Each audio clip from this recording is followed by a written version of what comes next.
Shalom. Assalamu alaikum. Apacabá? Ih, piorou, né? Apacabá, o que é isso, já que esse rapaz está falando aqui? É motivo de prazer, alegria e honra poder estar compartilhando um pouco do que Deus tem realizado através de nossas vidas lá na Indonésia. E quando eu falo nossas vidas, eu não falo só a minha e da minha família, mas sua também. Cremos que nós vamos morar no mesmo céu, onde não haverá nenhum tipo de divisão, onde o nosso Deus não vai reinar lá, ele já reina aqui. E eu agradeço a vida do pastor Tadeu, o pastor Roberto Romão, mais conhecido como Romão, é um amigo, um mentor na minha vida, um pai na minha vida, alguém que tem cuidado de mim, caminhado comigo. E uma coisa a gente aprendeu sobre o reino de Deus. O reino de Deus, ele é um reino de amigos. E por ser um reino de amigos, se o pastor Romão é amigo do pastor Tadeu, o pastor Tadeu é meu amigo também. E assim sucessivamente. Eu queria compartilhar um texto bíblico com vocês e uma breve reflexão para poder contar um pouco do que é que Deus tem permitido, tanto eu como a minha família. Sou casado já há 7 anos, tenho um filho de 4 anos, que foi com 1 aninho lá para a Indonésia. Ele vai fazer 5 anos agora, mês de maio, e desses 5 anos dele, esses 5 aniversários, um foi aqui no Brasil, os outros 3 foram na Indonésia, e talvez o próximo seja aqui no Brasil. A gente está nesse processo.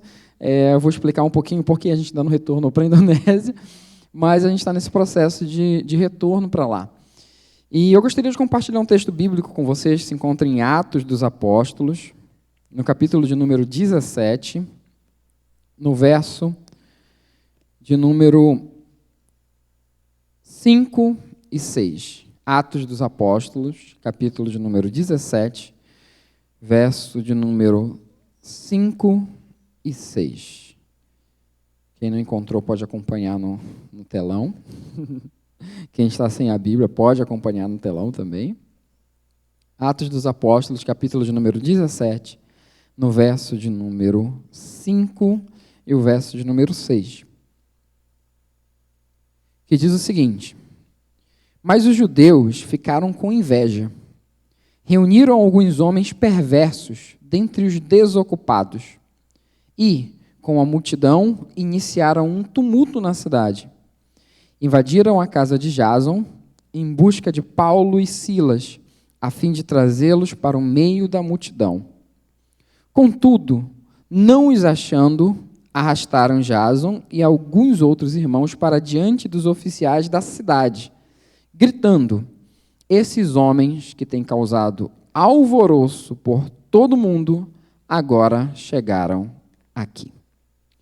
O tema da campanha de missões é Vamos completar a missão. E quando eu leio esse texto que se refere a Atos dos Apóstolos, no período que Paulo e Silas começam a sua evangelização numa cidade chamada Tessalônica, e como de costume, Paulo visita a sinagoga e começa a expor diante das Escrituras que Cristo, ele é o Senhor, ele é o Rei, ele é o Messias prometido pelas Escrituras. E as pessoas da cidade, muitas delas recebem essa mensagem. Muitas delas passam a crer na mensagem do Evangelho.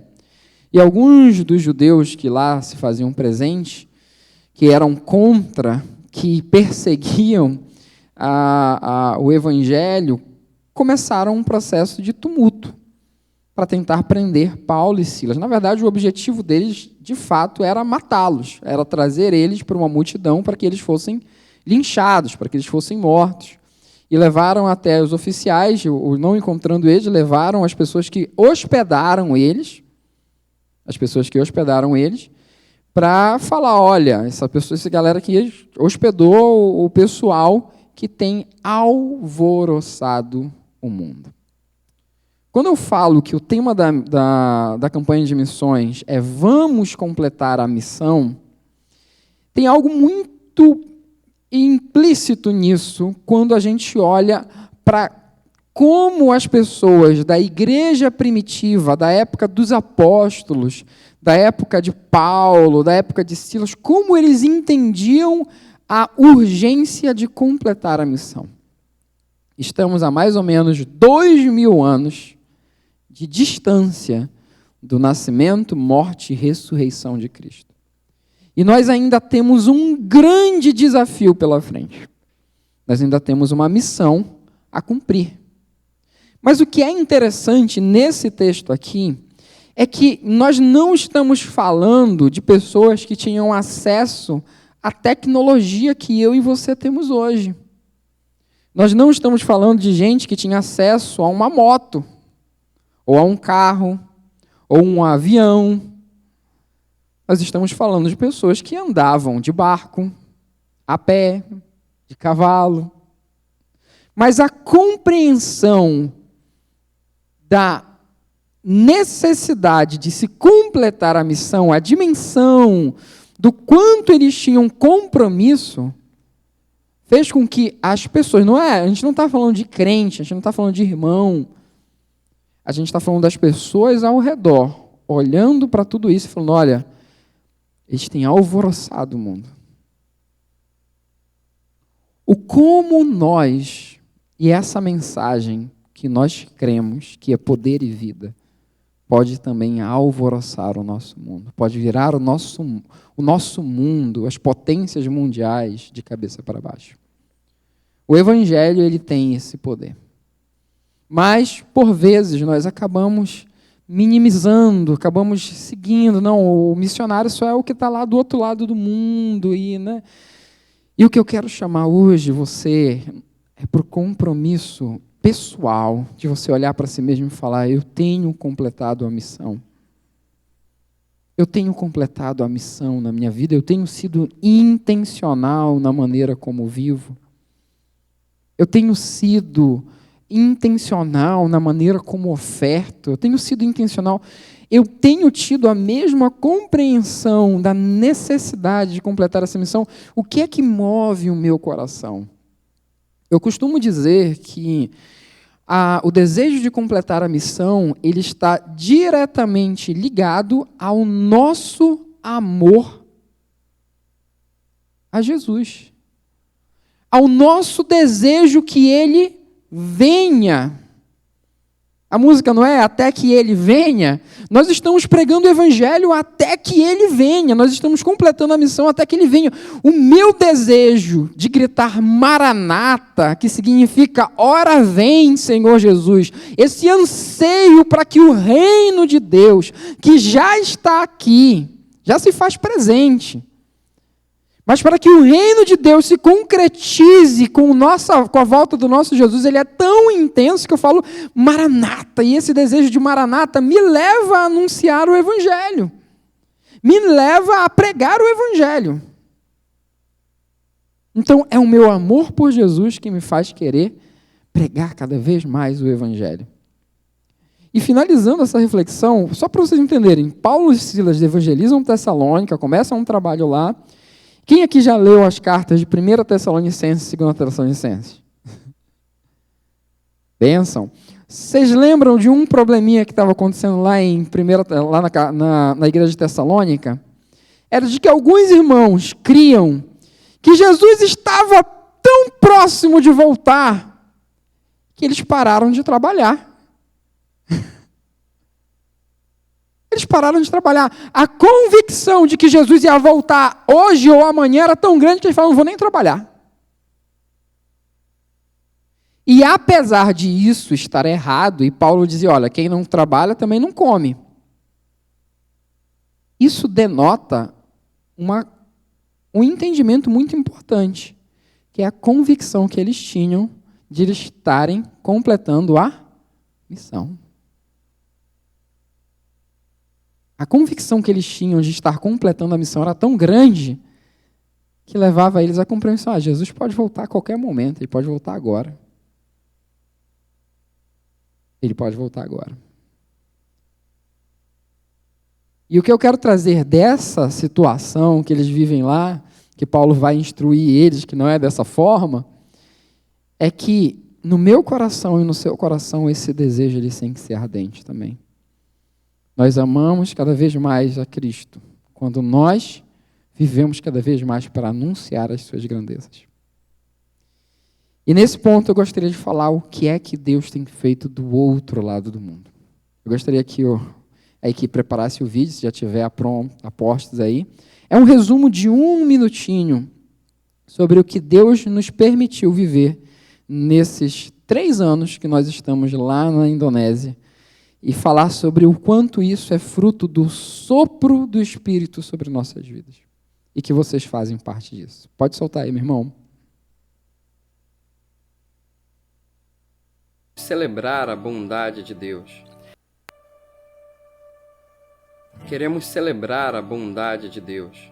Nesse ano de 2022, alcançamos mais de 90 crianças em 3 comunidades diferentes. Foram vários Happy Days abordando diversos temas e a nossa classe de evangelismo se multiplicou e temos visto a mensagem do Evangelho impactar o coração dessas crianças. Temos também classes de inglês, jiu-jitsu, alfabetização, apoio com cesta básica às famílias. Celebramos a fidelidade de Deus em tudo isso. Temos sonhado grande e te convidamos a sonhar e tornar esse sonho realidade, sendo um de nossos parceiros com as suas orações e as suas ofertas.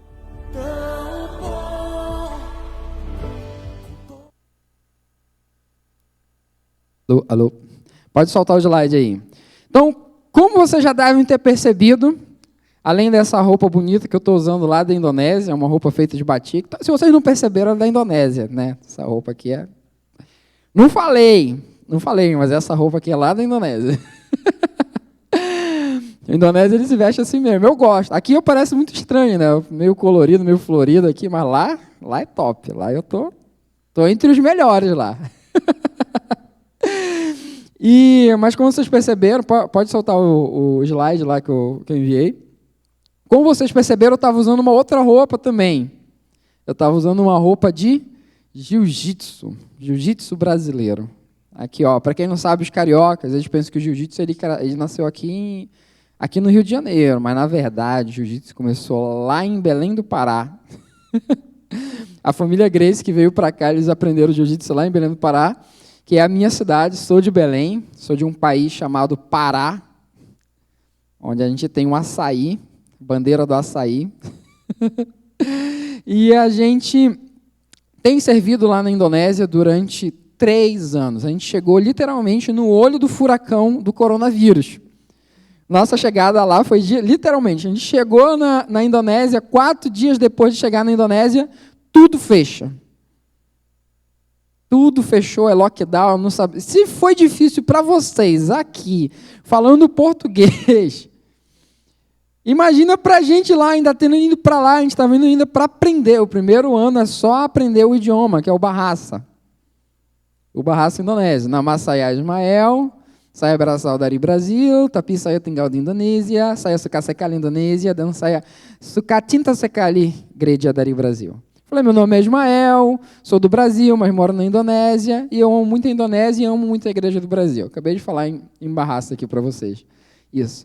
Cheguei lá no meio do olho do furacão da Indonésia e Deus nos permitiu viver um tempo maravilhoso. Por essa ser uma igreja missionária, vocês entendem que existem muitos desafios. Aliás, a minha imagem não está nem aparecendo. Existem inúmeros desafios. E todo o trabalho missionário em campos asiáticos, eles são muito difíceis. Eles são demorados. Eles demoram para se estabilizar e frutificar. E o que eu venho falar para vocês essa noite não tem absolutamente nada a ver comigo. Muito provavelmente, eu estou colhendo algo que alguém que eu não conheço plantou. Porque o que nós vivemos em pleno coronavírus, o que nós temos vivido nesses 3 anos, só pode ser o avivamento de Deus, o vento do Espírito soprando sobre nossas vidas. Porque no final desses 3 anos, nós temos 3 pequenos grupos, que são, na verdade, implantação de igreja, dentro de comunidades que são muçulmanas, aonde eles, conscientemente, eu não estou enganando ninguém, eu não estou dizendo, isso aqui eu estou disfarçando, não. É uma classe bíblica, de fato. Nós temos atingido mais de 90 pessoas. E tudo isso é fruto da graça de Deus atuando através das nossas vidas. Isso não tem nada a ver com o meu potencial, ou com o meu talento, ou com a minha estratégia. Nossos talentos, estratégias e tudo mais, tudo isso é muito bom. Mas o mais importante é Deus guiando cada passo e cada decisão daquilo que nós estamos fazendo e vivendo. O mais importante de tudo é nós seguirmos vendo o que Deus está operando através das nossas vidas. E esse trabalho que nós começamos a priori, no videozinho apareceu uma coisa escrito Happy Day, o dia feliz. Essa atividade, ela começou, acho que uns 7 meses depois, 7 a 8 meses depois que nós já estávamos lá na Indonésia, e eram os meus professores de Bahasa, que certa vez a minha professora, ela falou sobre um problema que eles estavam enfrentando com relação à casa, que eles precisavam mudar, e eu saí da minha localidade, fui até a casa dela para ajudar o esposo dela a mudar de casa, a mudar todas as coisas para uma outra casa. E enquanto eu estava lá naquele local, tinha inúmeras crianças na comunidade brincando. E elas começaram a conversar comigo, não porque elas acharam diferente. Se vocês nunca viram um indonésio na vida, é só bater uma foto minha, guardar, porque eu sou a cara de um indonésio. Tanto eu como a minha esposa, a nossa fisionomia ela é muito parecida com a fisionomia indonésia. Eles descobrem que eu não sou indonésio quando eu começo a falar o meu Bahasa do Paraguai, né? Eles ouvem o meu Bahasa do Paraguai, meu Bahasa cheio de sotaque, eles sabem que eu não sou de lá. E eles perguntam onde o senhor é? Eu falo, eu sou lá do Brasil. Aí, automaticamente, eles falam Neymar. Eles falam o nome do Neymar, perguntam, você conhece o Neymar? Eu falo, é lógico. Claro que sim. Tu não conhece ele? Se tu conhece ele, eu conheço ele também, sei quem ele é. Não, pessoalmente. Falar, pessoalmente é outra história. Mas conhecer, eu conheço. Aí vocês estão vendo aí uma fotinho minha, da minha esposa e do meu filho, o João Miguel. E pode passar o próximo já. E a gente, eu perguntei para a minha professora, o que é que... coloca o primeiro mesmo, que eu já vou já falar do jiu-jitsu. Aí, eles pegaram, perguntei para a minha professora, o que é que eles fazem? Eles falaram, não fazem nada. Então eu falei, então fala para eles que no próximo sábado eu vou vir aqui, eu vou passar um dia com eles. Falei com a minha esposa, falei com a Silvana, que é uma brasileira que faz parte do time que a gente montou lá. E a gente foi para lá, teve um dia de interação, de brincadeira com as crianças. Quando a gente estava retornando, eu falei para minha esposa, para a Silvana, falei, olha, a gente precisa fazer com que esse dia seja muito mais do que só um dia. Nós precisamos começar um trabalho sério aqui na comunidade. E esse trabalho nós chamamos ele de Happy Day, e ele é um dia de impacto na comunidade, onde a gente traz palestras, onde a gente brinca, onde a gente criou a confiança com a comunidade, criou esse laço com a comunidade. E a partir desse trabalho que nós desenvolvemos por um ano, nós passamos para a próxima etapa, que foi justamente a plantação de pequenos grupos de estudo bíblico. E tudo isso só foi possível porque a comunidade nos conheceu, confiou na gente, confiou no nosso trabalho, e nós pudemos fazer esse trabalho. E o nosso desejo, a gente começou a realizar na casa da minha professora, mas o desejo do nosso coração era entrar na casa das pessoas, entrar na casa das crianças. E nós estávamos orando nesse propósito. Até que um certo dia, enquanto nós orávamos por esse propósito, uma das crianças, ela chega conosco e ela fala, eu quero que isso seja feito na minha casa. E lógico, a criança não tem o poder da decisão. E quando ela falou isso, a gente é missionário, né? Pensa que a gente não é medroso, a gente é muito medroso. Eu fiquei com aquele temor, falei, e agora? É o que a gente está orando, né? E eu peguei e falei para ela, olha, legal e tudo mais, a gente quer muito e tal, mas a gente teria que conversar com seus pais.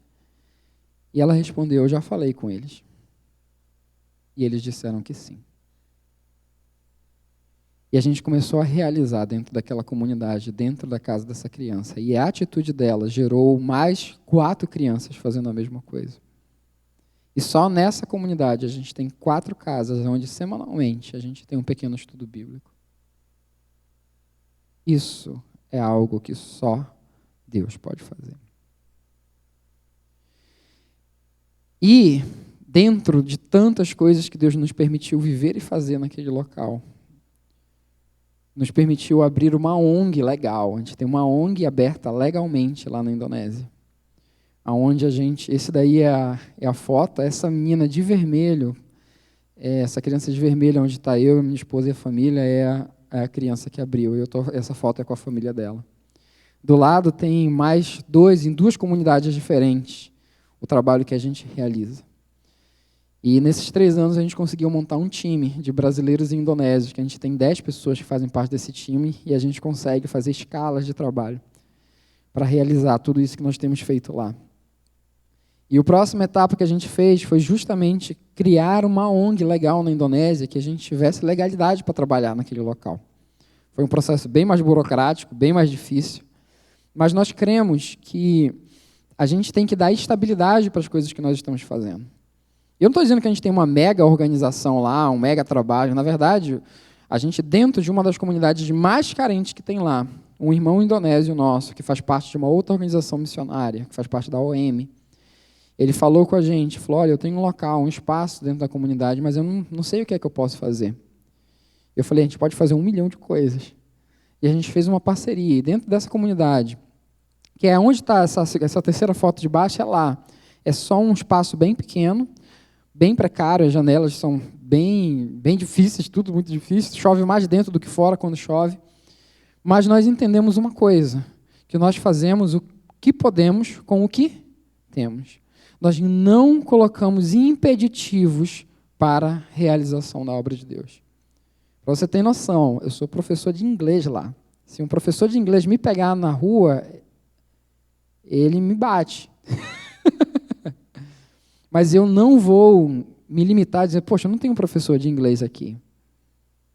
Se Deus me permitiu falar um pouco de inglês, por que eu não posso ensinar o pouco que eu sei?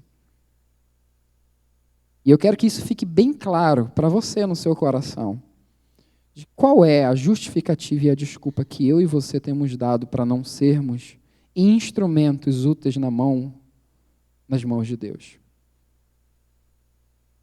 O que é que Deus tem colocado na sua mão que você tem dito? Ah, mas eu sei tão pouco. Ah, eu sou tão novo. Ah, eu sou tão velho. Ah, eu não sei tanto. Ah, isso, aquilo. Meu irmão, se é possível se capacitar, se capacite. Mas não crie barreiras para o que Deus pode te usar. Deus pode nos usar. Ele vai nos usar. E nós criamos essa organização, a gente tem aulas de alfabetização, tem aulas de inglês, vou entrar com o jiu-jitsu dentro da comunidade, a gente conseguiu adquirir tatames para fazer dentro da comunidade. Entre tantas coisas, esse é o que a gente chama de Life Center, que a gente tem realizado lá. E o último ponto que eu queria falar, pode colocar o do jiu-jitsu, é o que mais brilha nos meus olhos. O Rhinos, porque é o nome da minha academia, a academia aqui de São Paulo. O nome dela é Rhino, chama de Rhino aqui no Brasil. E a gente criou um projeto chamado Rhinos Hope, que é Rhino é rinoceronte, olha só o nome, né? O nome de academia casca grossa de jiu-jitsu. Rinoceronte da Esperança. E o que é isso? Basicamente, a gente tem dentro lá no local onde a gente mora, a gente tem a parceria com um indonésio, que ele é muçulmano, e que não é só uma parceria, ele é o meu melhor amigo naquele local. Ele é um dos muçulmanos mais fiéis que eu conheço.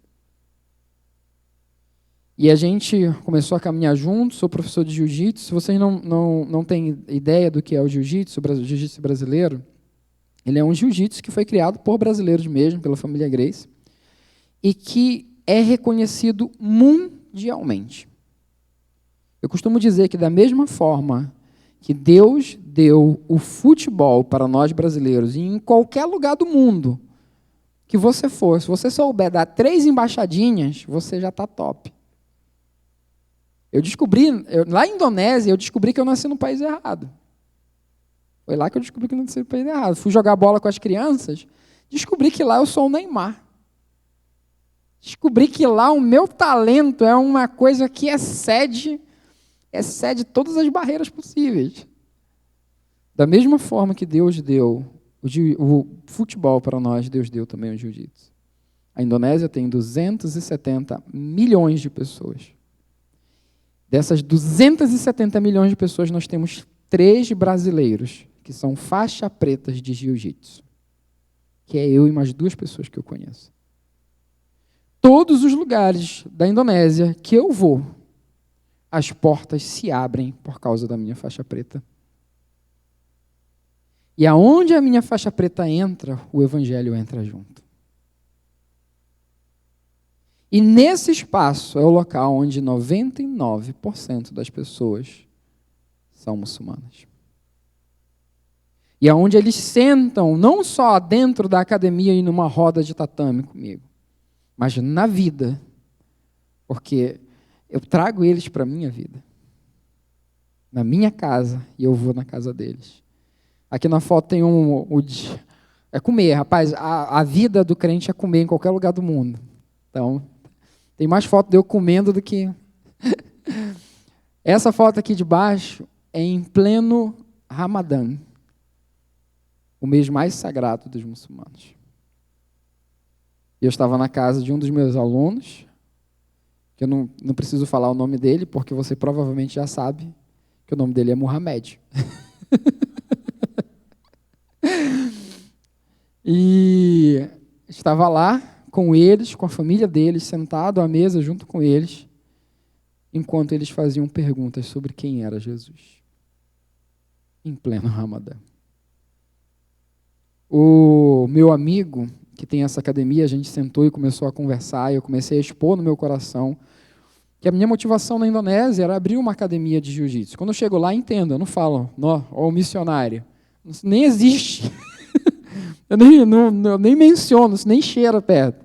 As pessoas perguntam, o que é que você veio fazer aqui? Eu falo, eu vim abrir uma academia de jiu-jitsu. O que é que você é? Sou professor de jiu-jitsu.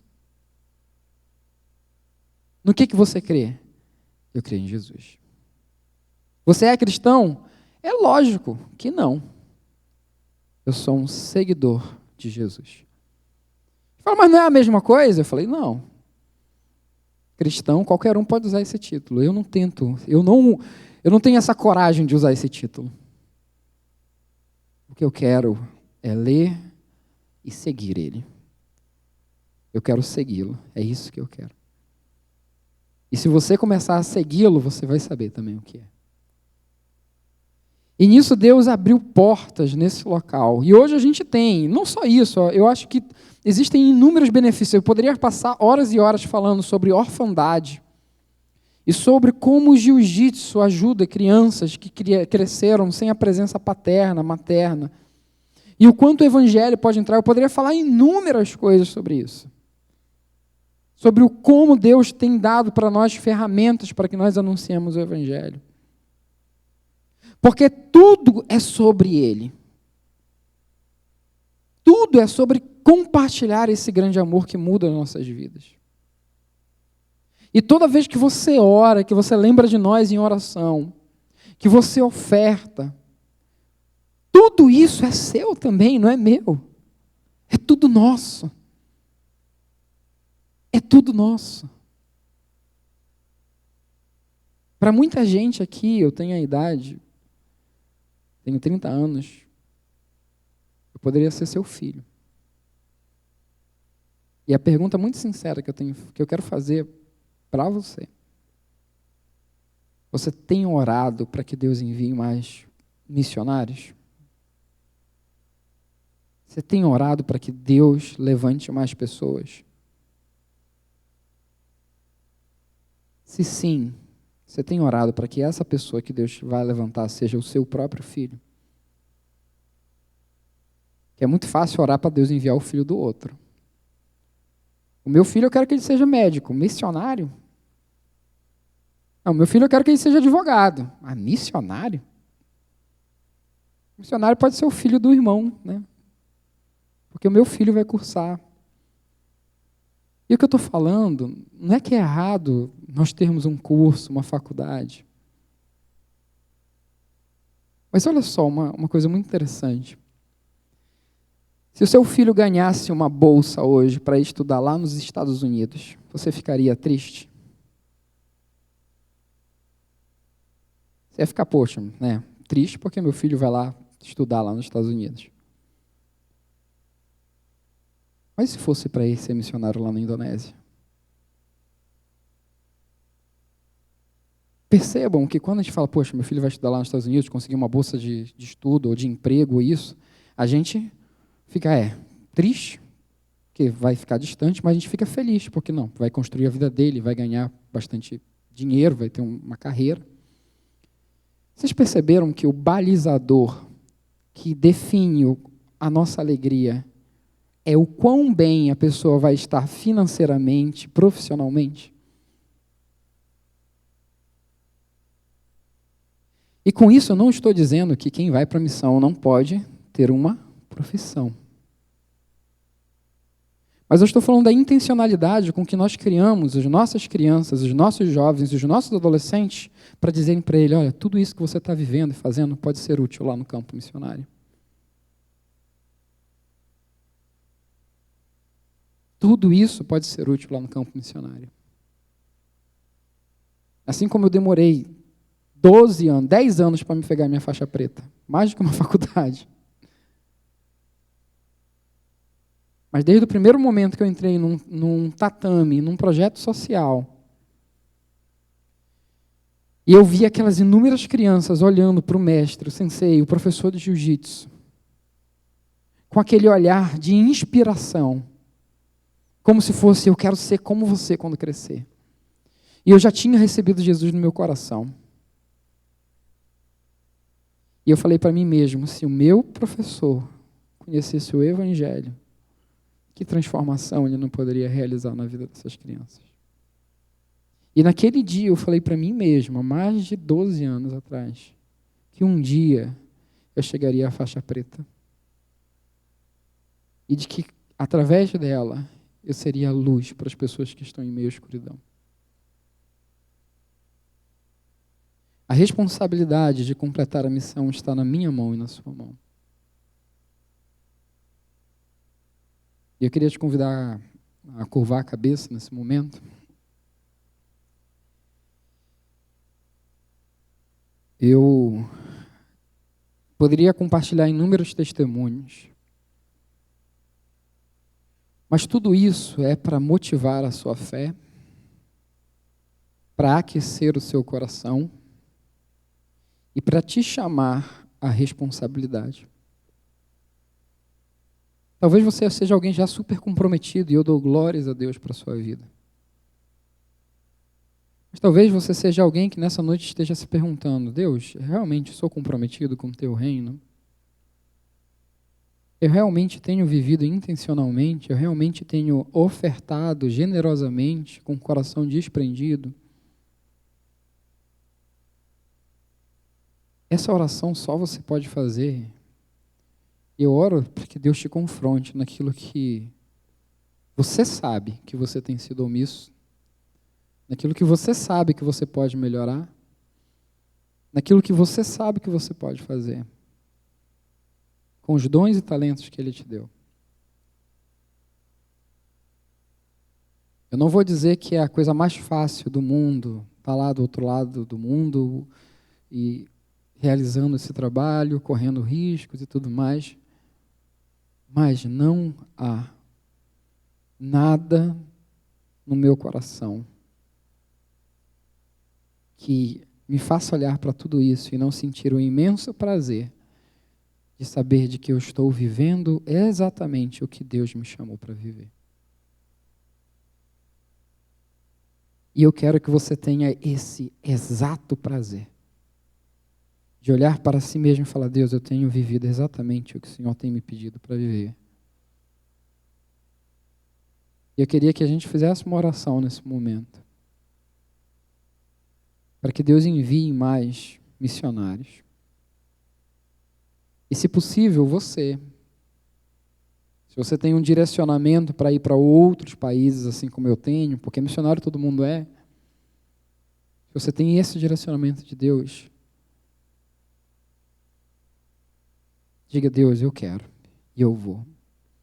E eu aceito o teu chamado e a tua vocação para a minha vida. Se você entende que você não, eu sou aquele que eu vivo intencionalmente aqui, mas eu sou aquele que está segurando as cordas, orando comprometidamente, intencionalmente. Você sabe o que é que faz muita falta lá no campo missionário? Pessoas que liguem para a gente. Eu tenho 3 anos de Indonésia e eu posso contar nos dedos quantas ligações de irmãos eu recebi perguntando: e aí, meu irmão, como é que você está? No que eu posso orar por você?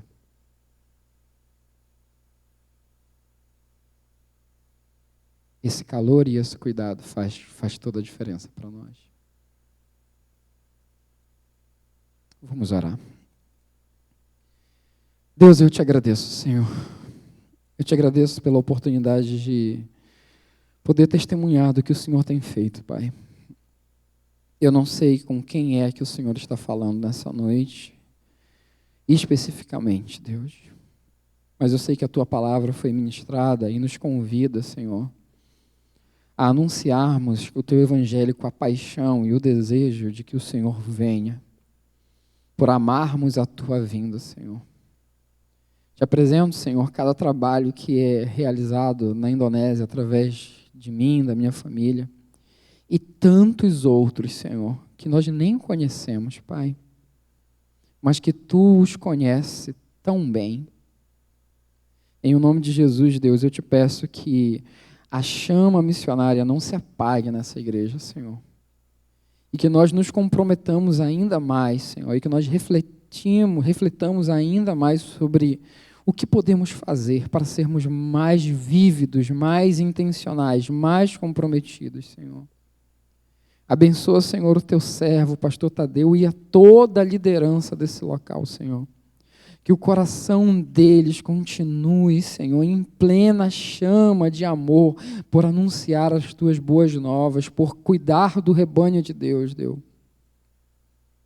Em o nome de Jesus, Pai, eu te apresento cada líder, eu te apresento cada pessoa nessa igreja, Senhor. Que nós, Senhor, venhamos a ser a tua resposta àqueles que sofrem. Em o nome de Jesus, eu oro a ti, Senhor, e eu agradeço por essa oportunidade. Amém, Senhor. Amém. Muito obrigado, irmãos. Que Deus os abençoe ricamente.